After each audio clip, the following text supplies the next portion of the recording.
கல்யாண வீட்டிற்கு சற்று குறையாது. இது வேண்டும் அது வேண்டும் என்று உறவினர்களை விரட்டி விரட்டி வேலை வாங்கி கொண்டிருந்தார். இவரின் பேச்சை கேட்டு அங்கு இருப்பவர்களும் பறந்து பறந்து வேலை செய்து கொண்டிருந்தனர்.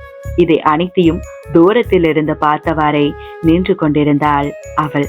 ஒவ்வொரு சம்பிரதாயமாக ஆரம்பித்தவர் இறுதியாக இறந்தவரின் மனைவியை வருமாறு அழைத்தார். அப்பொழுது கூட்டத்தில் இருந்த உறவினர் ஒருவர், இல்லங்க, இவரோட 5வது பொண்ணு பிறக்கும் போதே அவங்க இறந்து போயிட்டாங்க, அவரு வேற எதுவும் கல்யாணம் பண்ணிக்கல என்றார். தூரத்திலிருந்து இதை கேட்டுக்கொண்டிருந்தவளுக்குத்தான் அங்கு போக வேண்டும் என்றிருந்தது. குறைந்தது அங்கு போக முடியாததற்காக கத்தி அழ வேண்டும் என்று தோன்றியது. ஆனால் அவளால் இதை இரண்டையுமே செய்ய முடியாமல் அங்கு நடப்பவைகளை வேடிக்கை மட்டுமே பார்க்க முடிந்தது.